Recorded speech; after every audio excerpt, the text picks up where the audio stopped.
Bonjour à tous, merci de nous rejoindre mesdames et messieurs pour cette discussion matinale. Un plaisir de vous retrouver encore aujourd'hui. Nous parlons ce jour d'une pratique qui consiste à donner en mariage les veuves à l'un des frères de l'époux défunt. Eh bien, cette question, mesdames et messieurs, du Lévira a toujours préoccupé les organisations de défense et de protection des droits de la femme et particulièrement les militantes féministes. Mais question, le Lévira peut-il vraiment être considéré comme une atteinte aux droits de l'homme alors qu'il est une pratique sociale relativement acceptée par les veuves qui le vivent? Peut-on parler, mesdames et messieurs, de violation des droits de l'homme, de la personne humaine lorsqu'il n'y a pas de plainte ni soulèvement ou encore aucune manifestation? Voilà autant de questions que nous allons aborder sur ce plateau à travers notre thématique du jour intitulée Le Lévira, une pratique ancestrale incomprise. C'est une question. Nous irons au cœur même de cette pratique, les intérêts, les travers, les revers. Voici mes invités.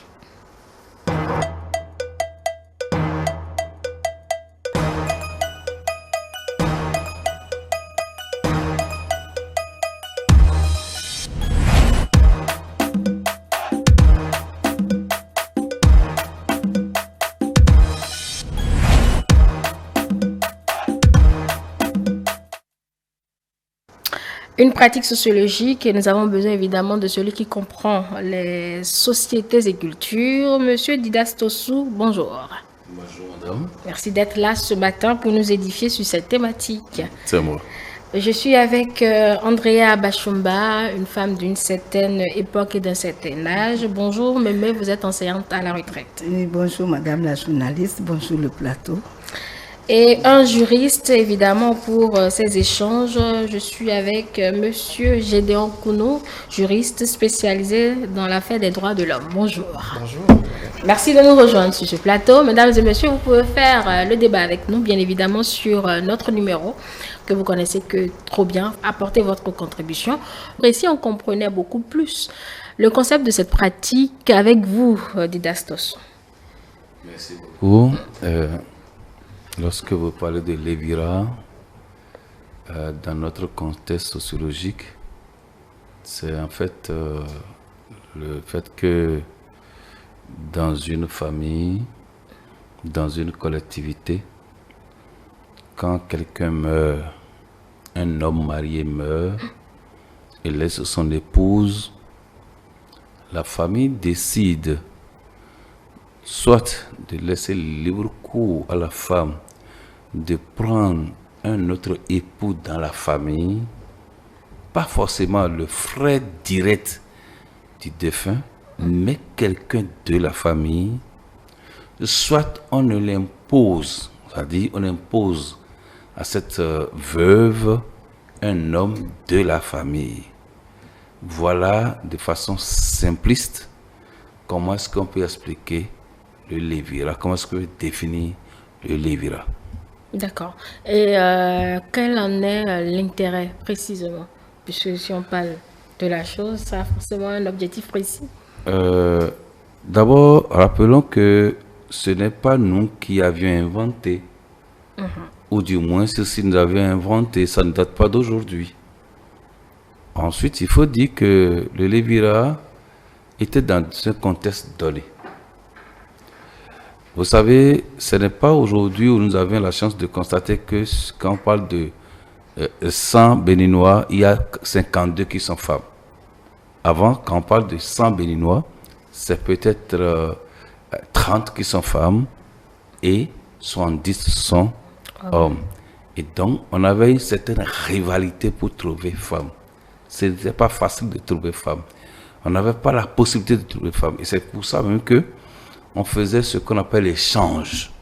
C'est-à-dire, si vous voulez avoir femme, dans votre famille, s'il y a une jeune fille, elle va dans l'autre famille et moi, je prends la femme que je veux de l'autre famille. Cette femme-là, ma soeur ou ma cousine, ma nièce qui va dans l'autre famille, peut ne pas forcément aller vers mon beau-frère directement, mais dans la collectivité de l'autre côté.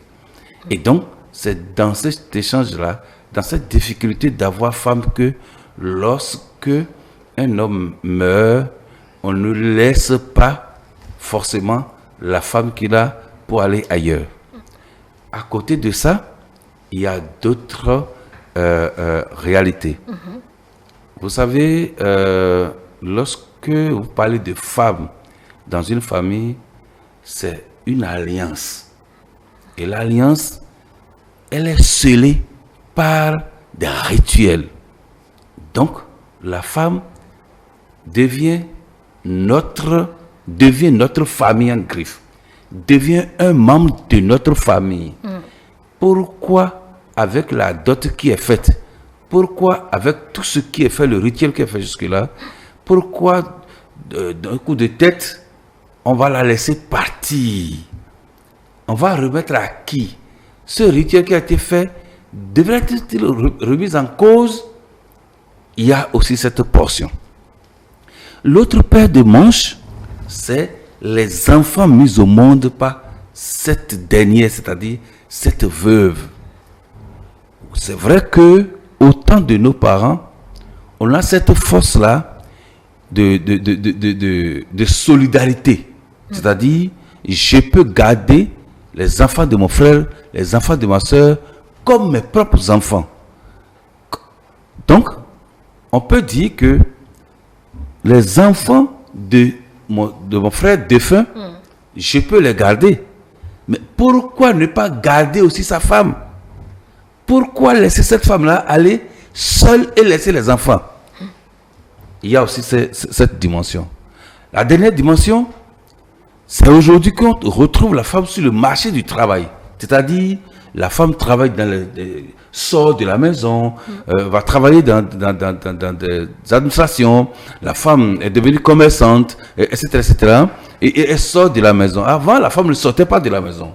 Okay. Alors, qu'est-ce que la femme avait comme ressources pour quitter sa famille, c'est-à-dire sa famille d'alliance, c'est-à-dire de son feu mari, et aller ailleurs?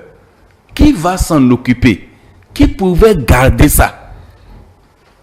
Au vu de tout ce que je viens de dire, on ne laissait pas la femme aller perdre sa vie en griffe, aller souffrir, parce qu'avoir 2 ou 3, non pas 2 quand même, ça c'est aujourd'hui on fait cette gymnastique-là, avoir 4, 5, 10 enfants quelque part et laisser aller, ça c'est inouï. C'est incompréhensible. Qu'on dise que j'ai 10 enfants quelque part et que je laisse parce que mon épouse est partie, mon époux est parti et nous laissons la femme la partir. Et là, chez qui? Qui va prendre celle là au-delà de sa famille, d'alliance et garder? Qui peut garder cette charge-là?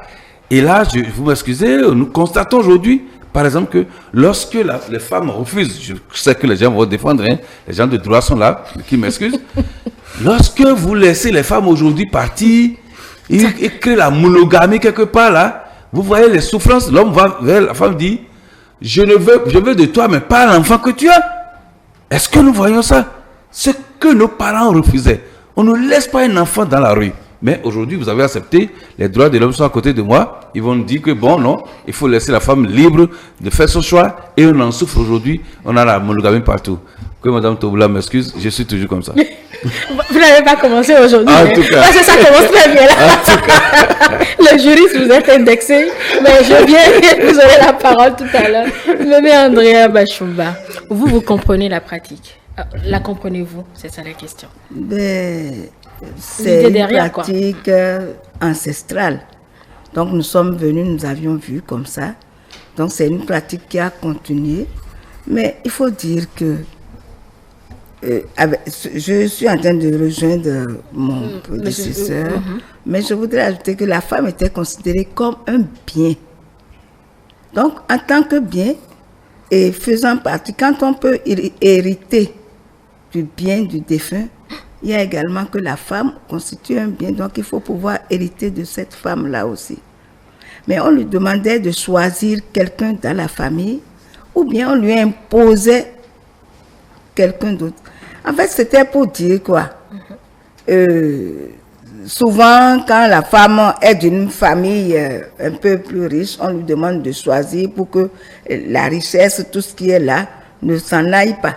Donc, il faut au moins protéger ça pour les enfants ou bien pour la famille. Moi, je vois que ce n'était pas de notre temps. Enfin, je ne trouve pas que ce soit une bonne chose. Ça, c'est côté positif comme c'est côté négatif. Pour nous, aujourd'hui, on se dirait que j'ai épousé quelqu'un. La personne n'est plus en vie. Comment je vais épouser son frère? Son frère qui était mon beau-frère, qui était tout moi. Je vais encore épouser le beau-frère. Pour moi, ce n'est pas une chose faisable.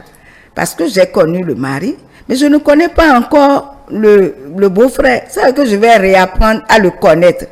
Et est-ce qu'il va m'accepter comme mon défunt mari m'avait accepté? Est-ce qu'il va accepter les enfants comme les siens? Il y a toutes ces choses-là qu'il faut se dire. Donc, c'était pas...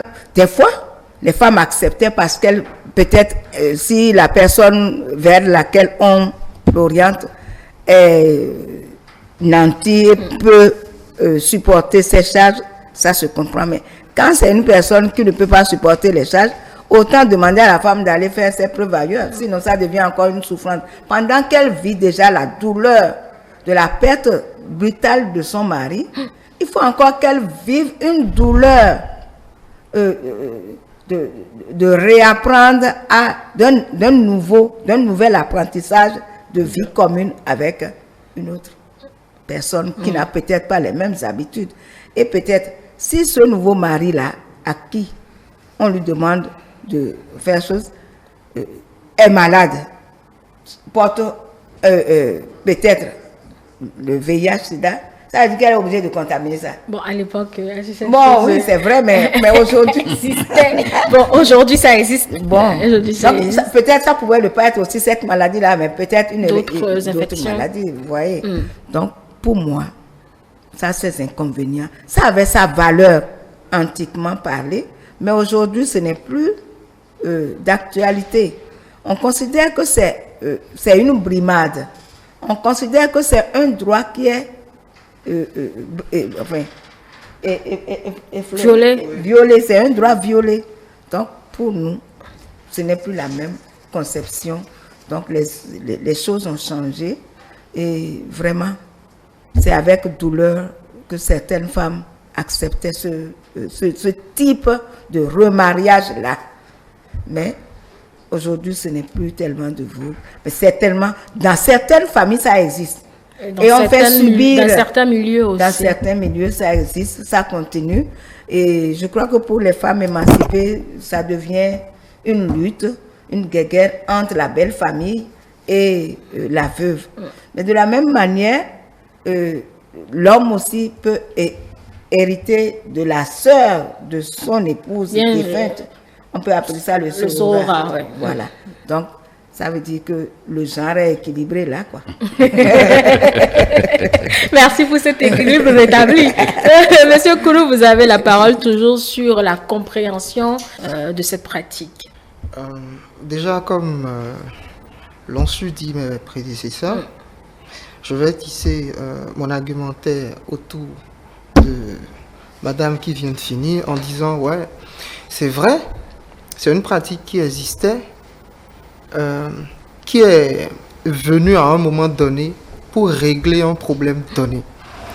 Donc, dans notre contexte actuel, nous ne pouvons pas dire que cette pratique-là est toujours convenable, est toujours d'actualité et une bonne chose.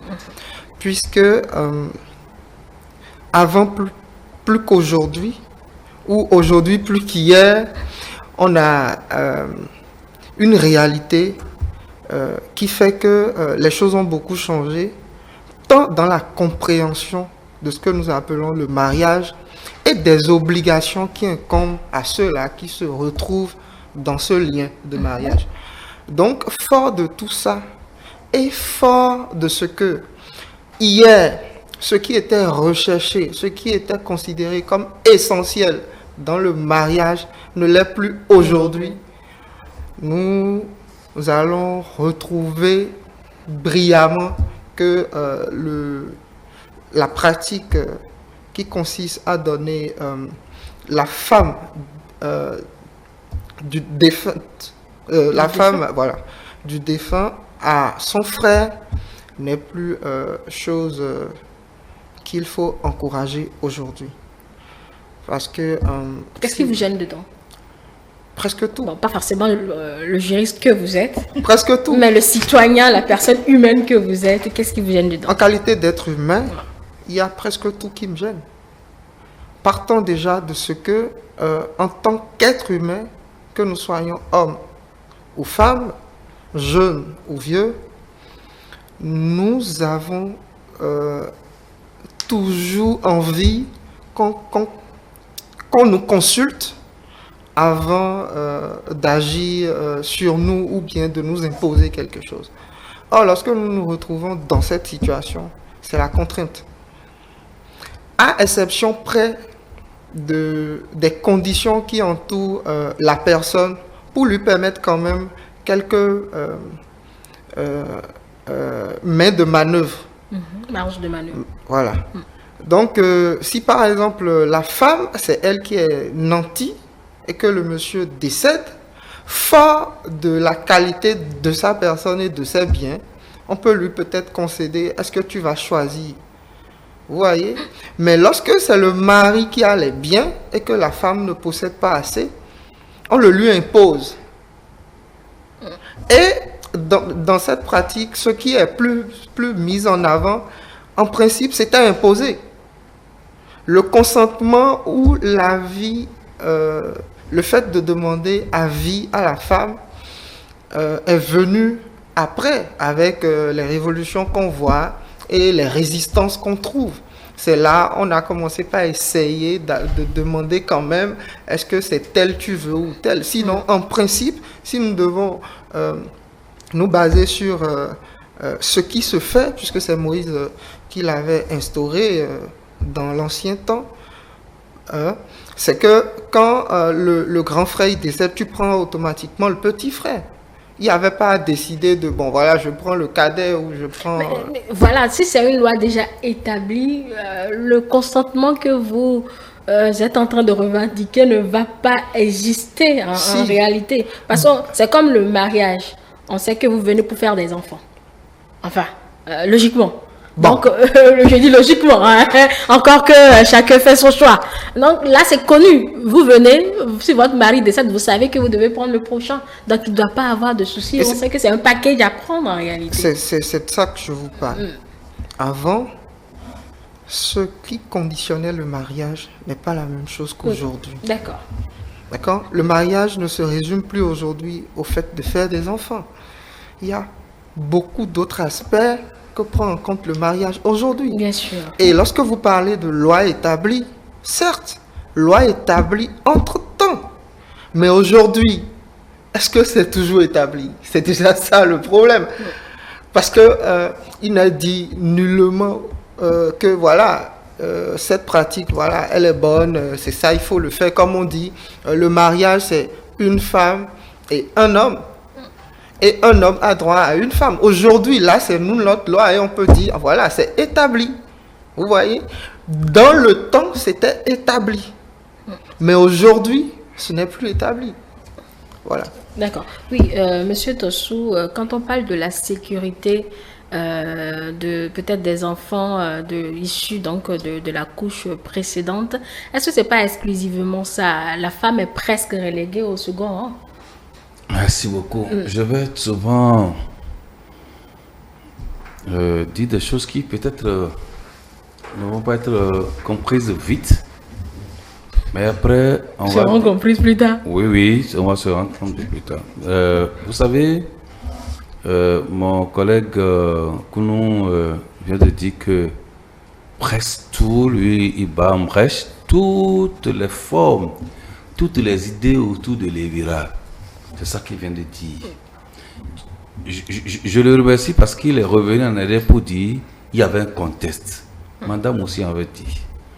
Mais en bon responsable, en bon observateur, nous devons chaque fois faire la part des choses et voir cette liberté que nous réclamons à tout bout de champ, en toutes choses, ce qui est bien d'ailleurs, et les revers que nous avons, ce que nous subissons en parlant de cette liberté,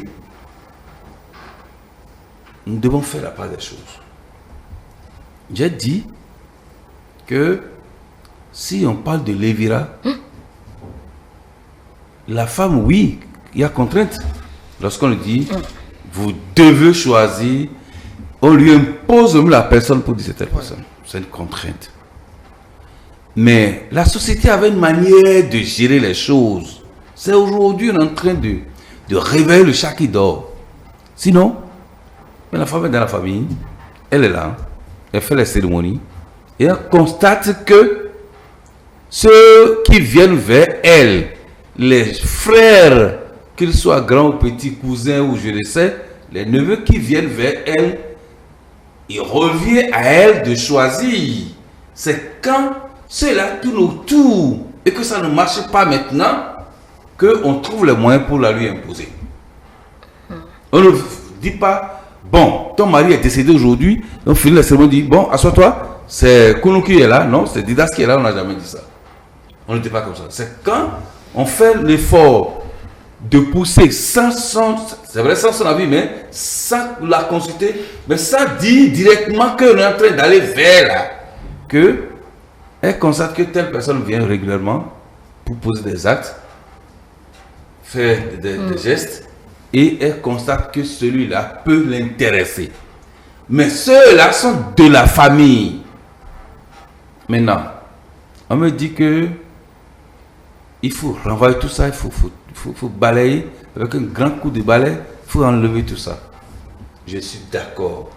Je ne peux pas être.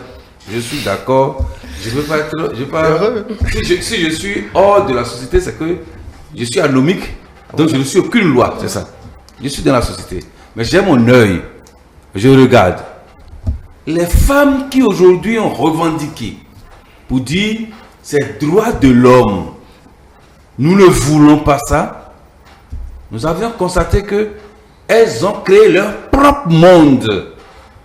Mais est-ce que ce monde, madame, est-ce que ce monde, cher ami, est-ce que ce monde-là, comparé à l'autre monde, quel est le mode qu'on choisit? Je suis libre dans ma tête, je suis d'accord. Mais je souffre autrement, plus cher, plus durement. Est-ce que ce n'est pas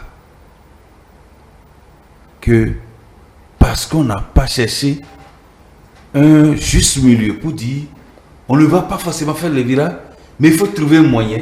Est-ce que ce n'est pas ça? Moi, je n'impose pas le lévira, mais je dis, si j'ai refusé le lévira, est-ce que ce que j'ai choisi maintenant là, ces conséquences ne sont pas plus désastreuses que celles que l'autre subit pour dire qu'elle est contrainte? C'est pourquoi je dis, je serai incompris quand je vais parler, on va me dire, mais le type là, il est de l'autre époque.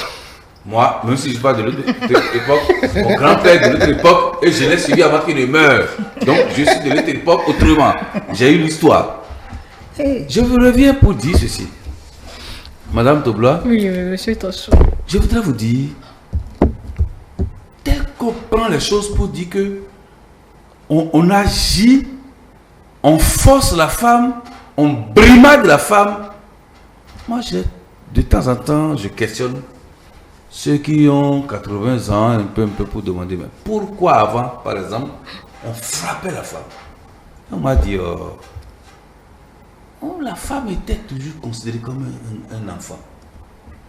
Madame a dit qu'on chosifiait l'enfant. Mais on chosifiait la femme. Mais on n'a pas dit qu'on chosifiait la femme. On dit on considérait la femme comme un grand enfant qu'il faut éduquer. Vous suivez un peu? Oui, je suis la logique. Donc, si il faut éduquer la femme à tout bout de champ, quand on frappait la femme, on ne voyait pas que on faisait du mal. On ne voyait pas que c'est pas bien. On pensait éduquer comme on frappait aussi les enfants. Maintenant, aujourd'hui, On ne frappe pas la femme. Je suis d'accord. On ne crie pas sur la femme. Je suis d'accord. Il ne faut pas parler à la femme aussi. Je suis d'accord. Oh non. On a dit ça. Voilà. Je vais descendre. Maintenant, on ne parle pas à la femme. Non, c'est pas la femme, on se retrouve ailleurs. C'est ce que Kounou m'a dit quand on descendait. Je voudrais, Non, pas de parler comme ça. Je voudrais juste dire ceci. Il faut distinguer le parler du harcèlement. Je voudrais juste dire ceci. La revendication pour les femmes, la revendication pour les enfants doit être contextualisée. C'est tout ce que je voulais dire. Parce que, oui, droit de l'homme, mais nous sommes dans le monde entier et on voit dans ce droit de l'homme des pays qui ne font pas les mêmes choses que nous et ils disent qu'ils sont évolués. C'est quoi l'émancipation dans ces pays? Et nous lisons mot pour mot les textes de 1948. Je ne sais pas. On va me dire que le type là est féodal. Je ne suis pas féodal. Moi, je réfléchis. Je vois le choc. C'est tout. Notre tradition, ce que nous avions amené, le vent qui souffle là, quand on a rencontré le vent, est-ce que nous, là, notre tradition est toujours une roche? Ou bien c'est l'autre qui est roche et que nous sommes arrivés à casser notre tête. C'est tout ce que moi je dis. Je ne m'oppose pas à une évolution quelconque du monde, mais je me demande, est-ce qu'on fait le tri des choses? Il fait une comparaison, je ne vais pas dire générationnelle, mais de faire une comparaison factuelle. Si la situation de celle qui refuse aujourd'hui peut-être cette pratique à raison ou à tort, on ne sait pas, est meilleure comparativement à celle qu'il avait acceptée, est-ce que la situation est meilleure? Il faut dire oui et non. Oui, parce que quand elle est... ça dépend du contexte toujours. Il faut repartir au contexte. Parce que le contexte antique était de pouvoir faire en sorte que les enfants soient en sécurité, que la femme soit en sécurité, en lui donnant une nouvelle famille, peut-être, mais nouvelle en tant que telle, pas trop en tant que telle, parce que c'est dans cette même famille-là qu'elle a vécu, donc elle connaît un peu déjà les habitudes de cette famille-là. Mais ces enfants porteront le même nom que si elle avait d'autres enfants, les enfants auraient le même statut que les premiers. Oui, parce que c'est la même famille. Parce que c'est la même famille. C'est un gros avantage. Voilà, c'est un gros avantage parce que les loups ne se mangent pas entre eux. Donc, il y a déjà une sécurité qui est acquise. Mais au-delà de cette sécurité-là, vous saviez que ce n'est plus l'époque antique qui est d'actualité. Aujourd'hui, les réalités sont telles que si la femme a les moyens de subvenir aux besoins de ses enfants, d'ailleurs, même avant là, est-ce que tous les besoins étaient pris en charge par la famille? C'était un grand point d'interrogation aussi. Ça dépend de... Avant, c'est une prise en charge intégrale. La femme ne faisait rien si ce n'est aller au champ. Oui, elle faisait rien. Bon, elle va au champ. Elle va au champ. Donc, tout ce qu'elle faisait aussi, c'était par intérêt, pour intérêt. Donc, quand il y avait une autre femme qui s'ajoutait, ça veut dire que les biens devenaient encore plus grands. Oui. Mais est-ce que, selon ces biens-là, les biens étaient répartis de manière indue ou bien de manière équitable? Il faut aussi voir ce contexte-là. Mais aujourd'hui, si la femme a assez de moyens pour subvenir aux besoins de ses enfants, ce n'est pas nécessairement qu'elle aille se remarier, mais elle peut prendre à charge ses enfants. Et c'est vrai que la société vous donne des étiquettes. Ça dépendra de son âge. Oui, si elle est jeune, elle va vouloir se marier. Qui très tôt comprennent beaucoup de choses. Qu'en allant se remarier, soit vous devenez encore... vous reconnaissez, c'est une guerre encore qui recommence. Parce que quand vous allez vous marier, vos enfants, ils sont à la charge de qui? Et celui qui vient vers vous là, c'est pas parce que vous avez d'autres choses, un peu de bien que la personne vient vers vous. Souvent, c'est pour venir prendre encore chez vous, aller donner là-bas. Hein. Donc, quand vous avez la tête là, il faut pouvoir réfléchir, savoir que moi je conseille aux femmes là, si tu te sens capable de garder tes enfants là, il ne faut pas aller prendre ton mari.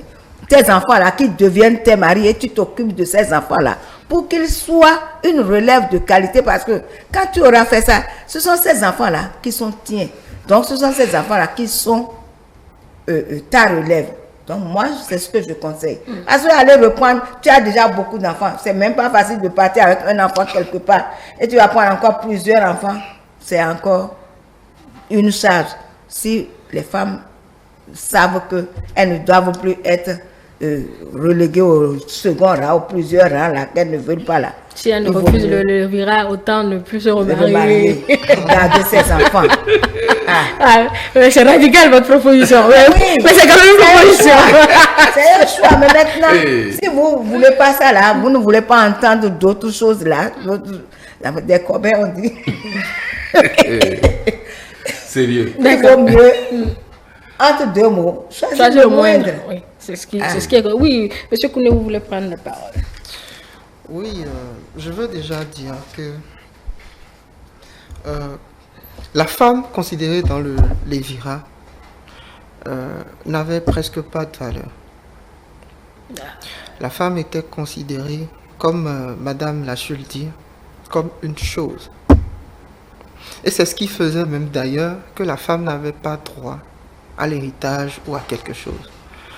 Si elle devait hériter, il lui fallait rester avec l'homme.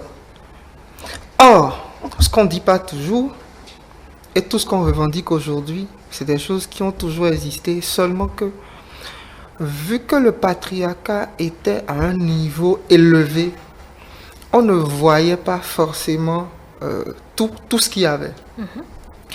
Je vais vous expliquer un truc, et je vais vous donner des exemples.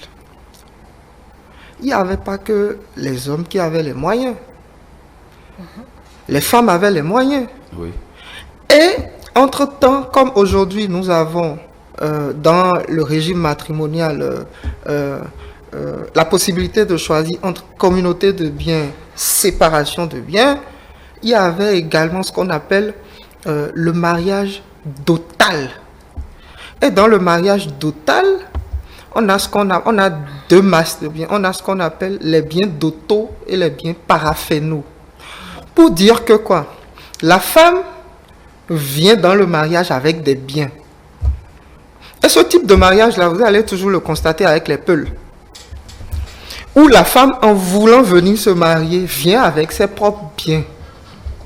Soit les bœufs, l'argent et tout. Et elle a fait une partie pour les charges du ménage. Donc, pour vous dire que bien même que la femme a tout ça, on ne voyait que l'homme. Et c'est pour ça, quand l'homme décède, les biens de l'homme, en principe, doivent être partagés. Ce qu'on appelle aujourd'hui, on doit procéder à la succession. La femme étant également un bien, il faut que quelqu'un s'en accapare aussi. Et c'est comme ça que ça se faisait. Or, pour rajouter un peu plus d'eau à M. Tossou, ce n'était pas que les femmes ne travaillaient pas avant. Dans la royauté, il y avait le marché qui était animé par les femmes. Les femmes ont toujours travaillé dans l'histoire. La preuve, on revendique ou on reconnaît le Bénin aujourd'hui par l'Amazone. Et Amazone voudra dire quoi? Ce n'étaient pas des policiers, ce n'étaient pas des militaires.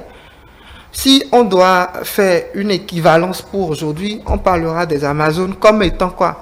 Gardes présidentiels. Parce que c'était eux qui assuraient, voilà, le roi. Donc, la femme travaillait. Vous voyez un peu? La femme avait... Mais le patriarcat était à un niveau où c'est seulement l'homme. Et c'est ce qui justifie le raisonnement des vieux que vous êtes allé questionner, qui vous dit que la femme est considérée comme un enfant.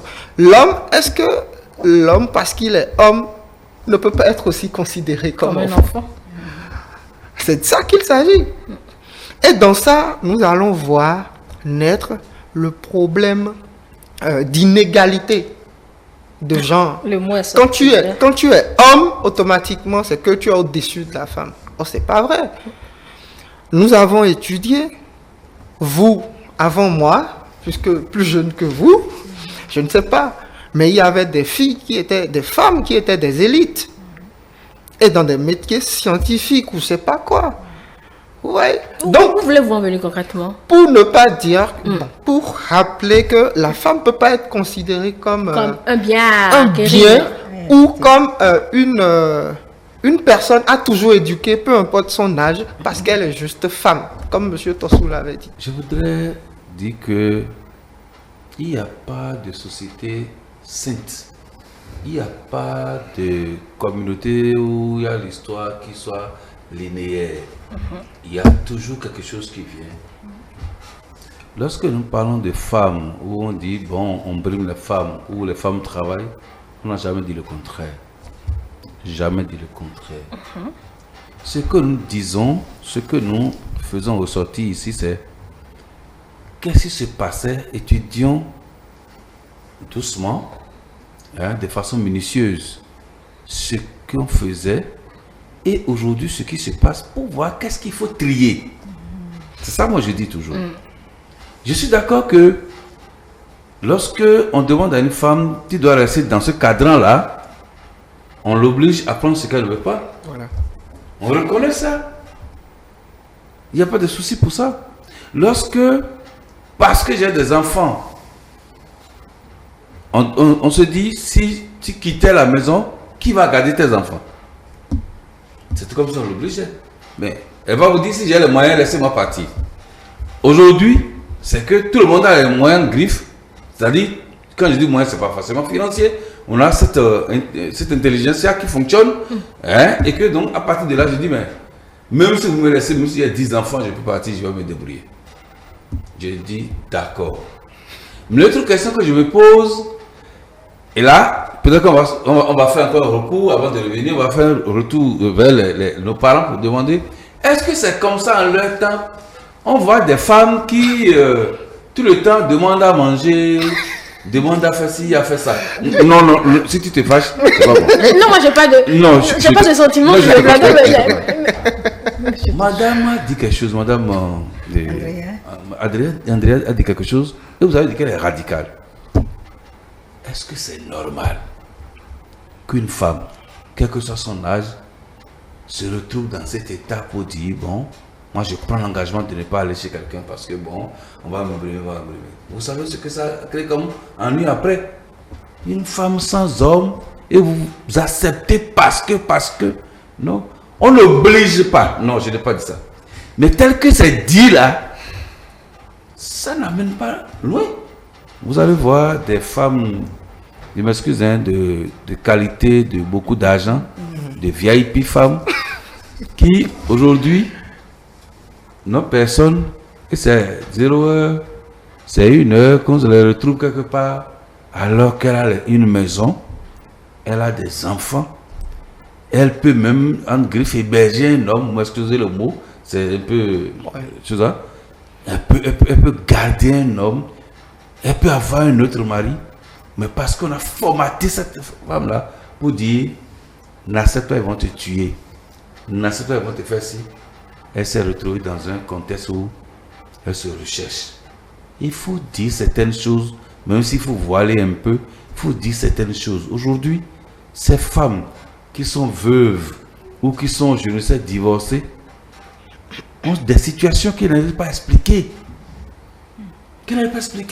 Je ne dis pas que leur famille d'alliance, c'est-à-dire là où leur famille de choses, je ne dis pas que c'est toujours bon. Je n'ai jamais dit ça. Mais je dis toujours, qu'est-ce qui est bon là-bas, il faut prendre, et qu'est-ce qui est mauvais là-bas qu'il faut larguer.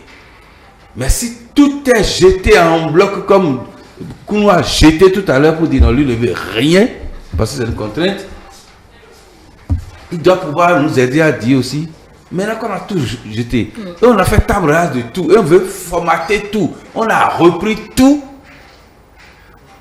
quelles sont les conséquences? Beaucoup d'avantages énumérés ici, d'accord, mais quelles sont les conséquences? Aujourd'hui, une femme peut garder ses enfants et les amener à l'école jusqu'à aller, je ne sais, avoir doctorat, retrouver tout, d'accord, sans même faire recours à son homme. Je suis d'accord, je reconnais ça. Même si elle n'est pas dans l'adaptation, elle est opératrice économique, elle est artisan, tout ça, elle peut supporter. Elle prend l'engagement, elle va le faire. D'accord. Mais on constate qu'il y a quelque chose qui ne va pas. l'éducation des enfants pose peut-être un problème. Il y a la connaissance livresque, mais il y a la socialisation qui prend un coup. Qui prend un coup. D'accord, oui, mais le problème que pose M. Tosso est quand même profond. Hein. Oui, il faut comprendre qu'il y a une part de vérité parce qu'il faut choisir le juste milieu. Et pendant qu'on est en train de repousser tout ce qui est antique et qu'on est en train d'accepter ce qui est nouveau, il faut savoir faire la part des choses. Qu'est-ce qui est bon dedans? Qu'est-ce qui est bon dedans? Qu'est-ce qui est bon qu'on peut prendre? Qu'est-ce qu'on peut prendre? Et qu'est-ce qui est bon ici aussi qu'on peut faire pour faire un juste milieu et ne pas faire en sorte que ce soit radical d'un côté, disons, en déphasage avec ce qui est bon là-bas. Donc c'est ça, c'est vrai qu'il dit.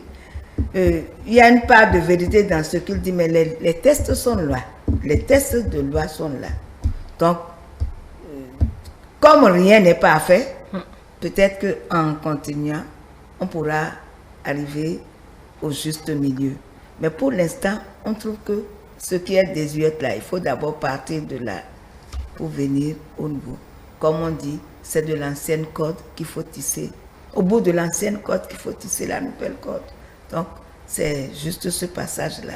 Et on est à cette étape. Donc, on saura faire alors la part des choses pour que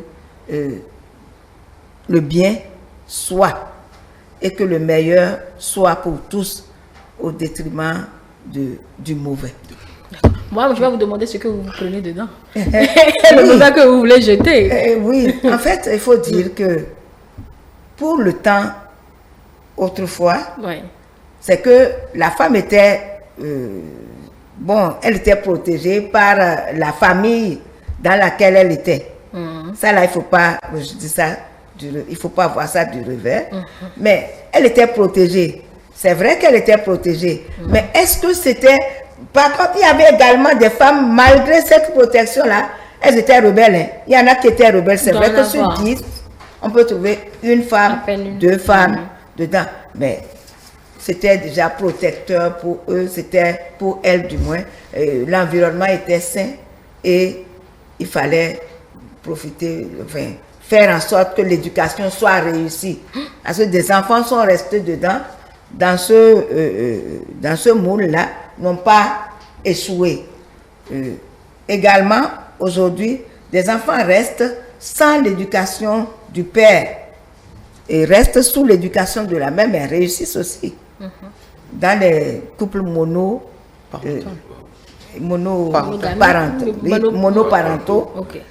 les enfants aussi réussissent. Il n'est pas dit que c'est seulement...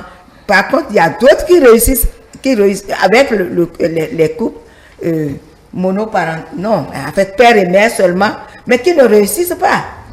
Au regard de ceux qui sont restés avec soit le père, soit la mère, qui réussissent, et des enfants qui restent avec papa et maman, mais qui ne réussissent pas. Donc, partout ça peut arriver. Il faut souvent accompagner ça aussi de prière et dire que Dieu éduque que si Dieu participe à l'éducation des enfants. Et quand on vous donne, Dieu donne les enfants, parce que c'est pas naturel. Bon, en fait, Dieu donne les enfants. C'est pas nécessairement pour le mariage, pour les enfants qu'on se marie. C'était une connotation antique, que seulement pour le mariage. Et quand le couple n'avait pas d'enfants, il fallait tout faire pour qu'ils aient des enfants, spirituellement et tout socialement aussi. Mais aujourd'hui, ce n'est pas ça. Vous pouvez rester dans un couple sans enfants, mais réussir votre vie tant que vous aviez la paix dans cette famille-là. Vous pouvez également avoir des enfants et éduquer selon les normes d'une famille et noble ou dans une famille pauvre, mais vos enfants réussissent.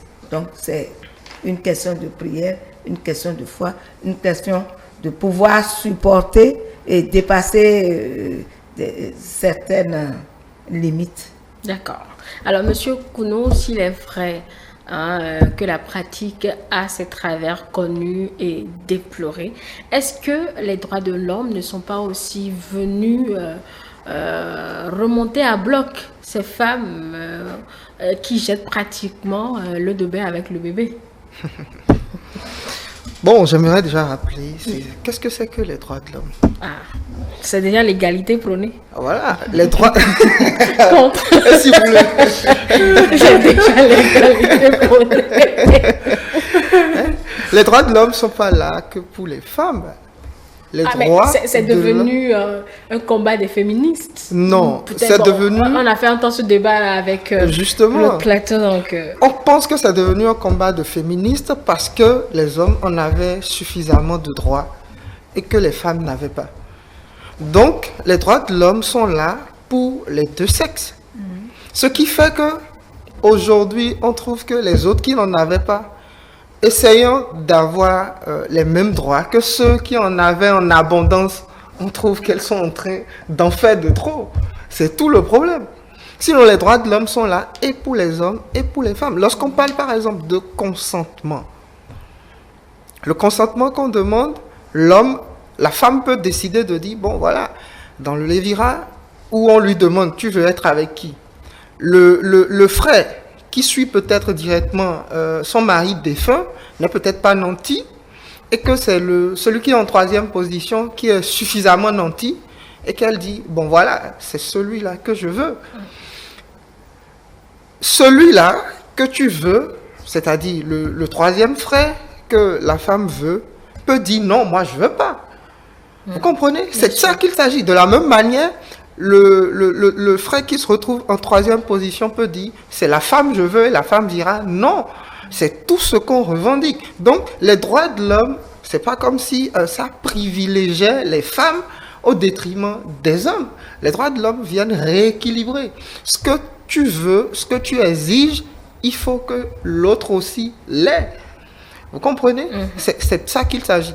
Et si vous prenez le Lévirat tel que c'est fait, vous allez voir qu'il y a trois choses qui manquent. Il manque le consentement, parce que tu es obligé que de choisir dans une masse donnée, alors qu'il y a d'autres masses dans lesquelles toi tu avais envie de choisir. On a la dignité qui est bafouée, parce que ton beau-frère qui te voyait en tant que la femme de son frère, parallèlement, elle devient ta grande sœur, parce que la femme, ton grand frère, ben voilà, c'est ta grande sœur. Tu la respectais, tu pouvais pas voir sa nudité et tout ça. Voilà, tu deviens, voilà, ton épouse et tout ça. Donc, il y a le consentement, la dignité, et vous allez voir, il n'y a pas la liberté également. Vous comprenez un peu? La liberté. La liberté. D'aller et venir? Non, elle n'a pas la liberté. Ah bon? Oui, Oui. la liberté, je peux parler. Bon, Parce que, oui, d'accord, allez-y. à un moment donné, si par exemple c'est le fils, parce qu'à des moments, le fils peut venir hériter. Le fils qui n'est pas de la femme peut hériter des fois d'elle. C'est Donc, ça. à ce moment-là, il n'y a plus de liberté. Elle est contrainte de rester dans ça là. Non mais, voyez un peu. Et outre tous ces aspects, on a également ce qu'on ne calcule pas en termes d'ampleur. Il y a aussi la psychologie. Il n'y a pas que le physique. Il peut avoir le matériel, il peut tout avoir. Monsieur, mon cher ami Tossou, qui étudie bien la société, sait de quoi je parle. Ce qu'on appelle la violence ou la détresse émotionnelle, psychologique. J'ai pas envie, je suis là. Je suis obligé d'aller avec. Vous voyez tout ce que ça peut créer chez la femme qui subit cela. Donc c'est pour ça que je dis, pris en l'état comme ça, moi je rejette. Cependant, si nous devons mêler les droits de l'homme, on dira, puisqu'il revient à la femme, on dira, si elle trouve qu'elle a des intérêts, que ça lui convient, elle accepte. Et là, son consentement rentre en jeu. Le consentement rentre en jeu, en même temps, la dignité apparaît. Ce à quoi tu as consenti, tu ne peux plus dire qu'on t'a contraint, donc on a bafoué ta dignité. Vous voyez, elle ira plus facilement peut-être au cesse avec le monsieur, des trucs comme ça, sans stress et tout. Et elle est libre. Libre de se présenter à côté de cet homme-là comme étant son mari.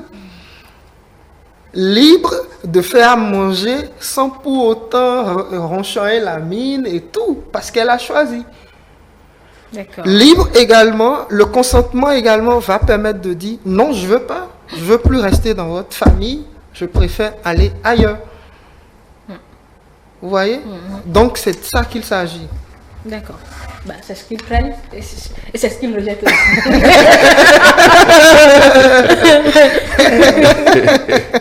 Vous refusez, vous devez mourir. Non, je crois que tout doucement, on a de se comprendre que le Lévira a été appliqué, a été Instauré à une époque donnée de la vie et a résolu beaucoup de problèmes. Oui. Je l'ai dit, ça a résolu beaucoup de problèmes. Oui. Le monde a évolué. Nous sommes en train de laisser doucement ces vieilles habitudes. Mais parce que c'est l'homme aussi qui a conçu ça, il doit avoir une certaine vérité dedans. Il doit avoir quelque chose qu'il ne faut pas complètement changer. C'est ça que je veux. Maintenant, le Lévira officiellement n'existe plus. Voilà. Mais nous constatons que Ça existe encore. ça existe. Oui. Et ça se fait de façon banale. Et on ne peut pas dire telle personne ne veut pas le faire ou ne veut pas faire. On constate, même si dans les grandes villes, les gens ne savent même pas que ça existe parce qu'ils ne se connaissent pas. On se marie quand l'homme décède. On peut se marier derrière ici, bien ailleurs. On se rend compte que bon, voilà, c'était Bon, le frère de l'autre. donc on ne sait pas. Mais dans nos contrées, un peu reculées, on constate que ça continue d'avoir cours. On continue de le pratiquer. Ce qu'il faut peut-être conseiller, c'est de permettre à la femme, même si tel qu'il a dit, même si c'est à l'intérieur, qu'on ne dise pas forcément que c'est le frère, même père, même mère, ou frère consanguin, mais que ce soit peut-être dans la collectivité. Voilà. Parce que aujourd'hui, la société a mis des charges tant sur l'homme que sur la femme. Il faut assumer. Si je dois prendre la femme à mon cousin, la femme à mon frère, la femme assis à mon oncle, etc., je dois pouvoir dire j'ai la capacité tant de supporter ma femme elle-même, mes enfants, au même titre que la femme de mon frère ou la femme de mon cousin que je suis en train de vouloir prendre comme épouse. Je ne vais pas voir forcément le visage ou les moyens financiers dont elle dispose pour courir derrière. Je crois que c'est des aspects que nos ancêtres ne voyaient pas, ne prenaient pas en compte. Pour eux, c'est que cela ne nous échappe pas parce qu'on a eu à faire des rituels, Voilà. parce qu'on on se dit qui est-ce qui va supporter les enfants si elle quittait. Nous avions beaucoup dépensé.